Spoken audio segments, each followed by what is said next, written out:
আচ্ছা, তোমাদের একটা কথা শেয়ার করি আজকে। আমার জীবনের অনেক কথাই তোমাদের আমি শেয়ার করে ফেলেছি। ইতিমধ্যে তোমরা আমার কিচেনটাকে এত পছন্দ করেছো, তার জন্য অনেক ধন্যবাদ তোমাদের সকলকে।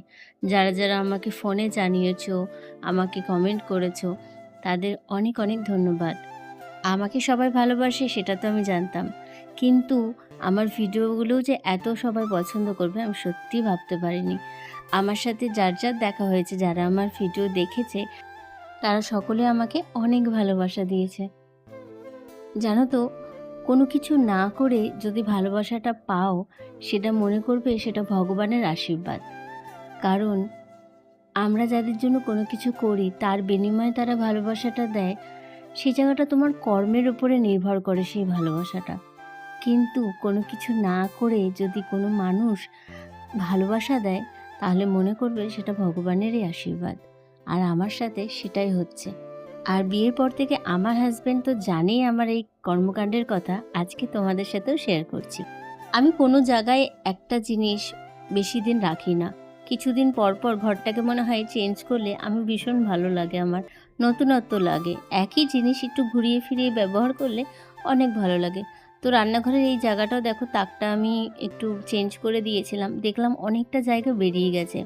তাতে দেখতেও ভালো লাগছে আর অনেকটা জায়গাও পেয়ে গেছি। আর বাইরেটা শুধু দেখো, মনে হচ্ছে না সন্ধেবেলা, কিন্তু এটা দুপুরবেলা। আজকের ওয়েদারটা খুব খারাপ। তো এখানে লাইটটা একটু জ্বালিয়ে দেখছিলাম যে লাইটটা কেমন লাগে। ঘর সাজাতে, রান্নাঘর সাজাতে কার না ভালো লাগে বলো? কিন্তু সাজানোর জন্য তো সব কিছুরই দরকার। মন মানসিকতাও দরকার, আর তার সাথে সাথে টাকাটাও দরকার, কি বলো তো?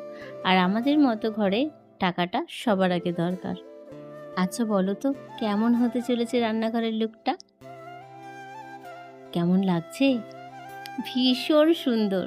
থ্যাংক ইউ হাজব্যান্ড, আমাকে এই ছোট্ট ছোট্ট ভালো লাগার জগৎটাকে তৈরি করে দেওয়ার জন্য।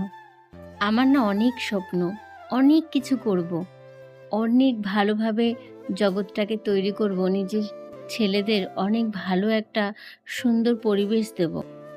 আমি বেশি কিছু চাই না তোমার কাছ থেকে। আমি অল্পের মধ্যে অনেক খুশি থাকতে চাই, কিন্তু আমার এই অল্প চাওয়াটাকেও যদি তুমি বেশি মনে না করো, তাহলে আমার বাঁচাটা অনেক সহজ হয়ে যায়।